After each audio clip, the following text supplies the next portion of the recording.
Alright folks, well now I'm going 95 south on my way to the DMV in Old Saybrook, Connecticut. I even dressed up a little bit for it. So I have no confidence that I'm going to get Dorothy temporarily registered, but that's the plan. So I have all the required paperwork, I have everything I need. It's just a matter of one little potential hiccup on whether or not I need the full-blown safety inspection. So wish me luck, we'll see. Well, success.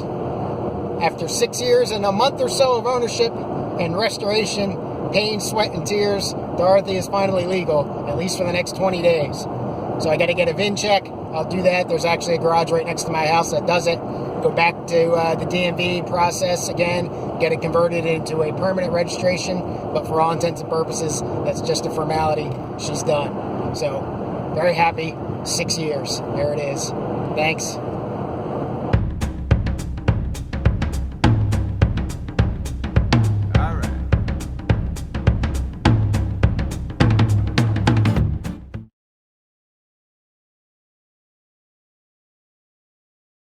All right, so now that Dorothy's registered and I'm over that hump, I kind of wanted to explain to you why I was so apprehensive to do that.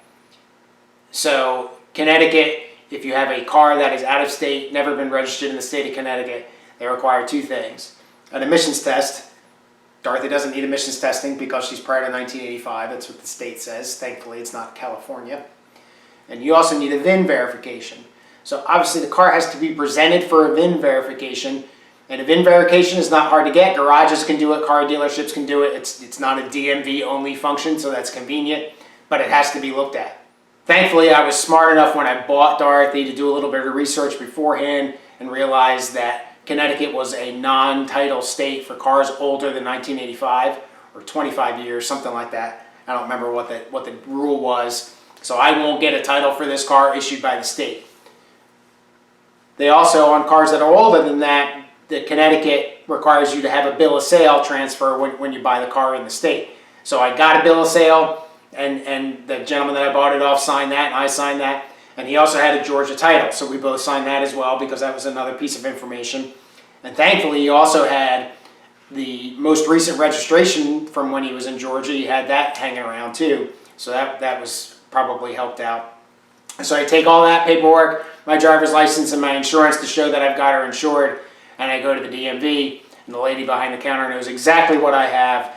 She grew up with the old car. She knows what I'm talking about, knows what I need to get done, and she's typing away on the computer, and I figure as long as she's typing, I'm all good to go. And sure enough, after about 5 minutes, 10 minutes, she goes, that'll be, $105 or whatever. I had to pay sales tax and a nominal fee for the temporary registration. In some circumstances, however, you have to take the car, tow it to one of two DMVs in the state, and they'll do a full-blown safety inspection. Lights, tires, windshield wipers, right, all that stuff. Horn, brakes, I think I said that already. Right, and they I don't think they really drive the car around, but they make sure that it's safe. I didn't want to have to do that because obviously that's a large time suck and all that other kind of stuff, and with this COVID stuff going down, right, it's an added burden. So the website gave you a bulleted list of, hey, if you fall into these things, you need to do the safety inspection. Dorothy didn't really cleanly fall into any of those. She might not have had a VIN number that was a modern style VIN number, but it was there, right? So I could assure that this car and that VIN plate and all that kind of stuff went together. Talk about gray market cars and kit cars and stuff that obviously Dorothy didn't fit under. But there was one on there that kind of got me a little worried, is that if your car wasn't on a manufacturer's list that the state maintained, you also had to get a safety inspection. So you pull up that list, it's linked to right in that sentence, and sure enough, Triumph Motor Car, as you would expect, or British Leyland, or any of those old cars, MG, none of them, right? None of that stuff is on there, which you wouldn't expect. So that was just a list of current manufacturers. So my concern today was that I would present all this stuff, she would go to put it in the computer, and the computer would spit out, hey, where's this safety inspection certificate that needs to go along with the car? So whether or not that computer talked to her and told her that, I don't know. Right? Like I said, the lady behind the counter knew exactly what I had. I kind of tried to butter her up a little bit with saying that I was, a long restoration and I had the car for several years. And, obviously she saw the bill of sale was back in 2014 and all that stuff. So did I get lucky? I don't know, maybe. Did the system just did I not need to do that? I don't know, maybe, right? Doesn't matter. The car is now temporarily registered. I'll go to get that VIN check sometime next week, convert it over on Thursday to a permanent registration with classic tags, and I'll be golden. So I just wanted to explain that to you. If you guys are in a similar situation where you're thinking about purchasing a classic car that's not actively registered where you're going to buy it, I would do some research and make sure that you know all the hoops that you have to jump through when you try to register it. If you're going to buy a vehicle out of state and bring it into the state that you live in, right? All these bring a trailer and all those Craigslist and all that stuff going on. Make sure you understand what needs to happen in your state to make sure that you can get your car registered. So thanks for listening to that rant, and there you go. So that brake caliper is leaking again. I took my old copper washer and I just used some sandpaper there and stuck it on the flat of the vise, and I cleaned it up to try to sand it up. There was some grooving in there. There's still a little bit of grooves in there, but there's enough of a full 360 landing zone to not hopefully cause a leak. So clean that up. I'm going to take the old one off, clean up, get the caliper out of there, clean the caliper itself up around that seating surface. Take the caliper off, clean this seating surface up. You can see that that's a pretty nice big spot here, and see. Obviously I'm going to have to bleed the brakes all over again after all this. I'm going to do all four. Hopefully I have enough brake fluid to do all four and see if I can get this thing taken care of once and for all. So I've been using this Motor Medic brake fluid. It's .5 stuff. You guys know that I went to .5, and it's kind of hard to see, but you can see like a purple tinge there. So the fluid's purple, definitely purple. But when I bleed the brakes, it's coming out yellow, which is very odd. Let me show you. I got the Mighty Vac pumped up here, and I think you can see that that's pretty clearly yellow down here by the spring. But yeah, so I don't know.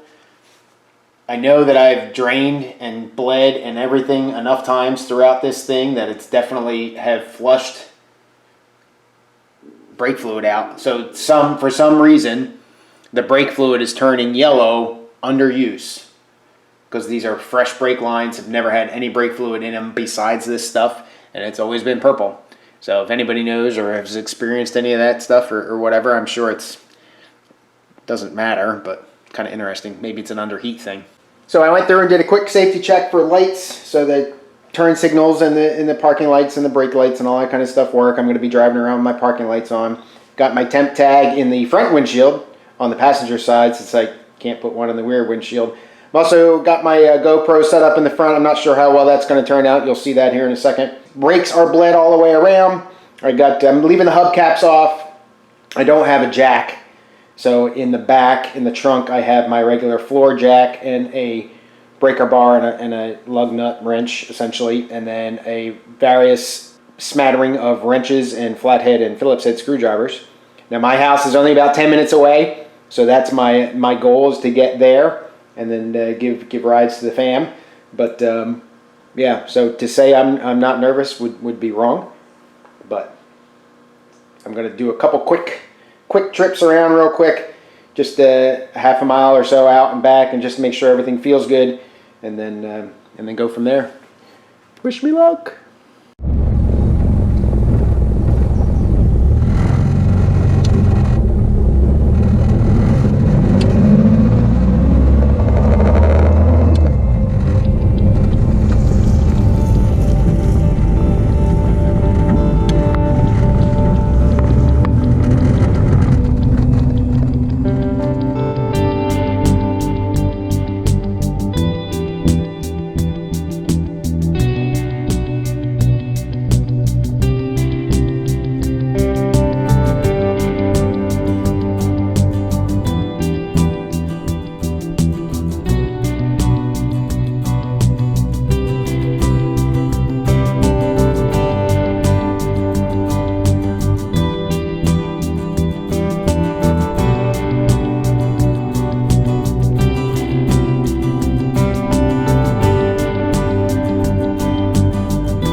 she did good. About 40 miles, a little bit less maybe. And speedometer started making some weird noises, but that kind of took care of itself. Who knows? The clutch makes an odd noise, and unfortunately it's coming from inside the clutch housing. You can probably hear it. So that the clutch fork is squeaking. I'm not sure if that's just a lubrication issue or what, but it's not having any problems engaging the clutch. I wasn't grinding gears or anything like that. I only forgot that first was not synchronized once. And really that's it. That radiator hose still leaks a little bit. But yeah, so overall, I think that's a pretty successful first run. And I know my youngest enjoyed his cruise downtown Mystic. All right, everybody, that's all I got. Thanks so much for watching. Leave a comment below. Tell me what you think. Well, Dorothy's legal on the road and relatively confident that she can get me where I want to go. So I brought a whole bunch of tools with me, though, just in case. So thanks a lot for watching. Have a good rest of your day. Cheers.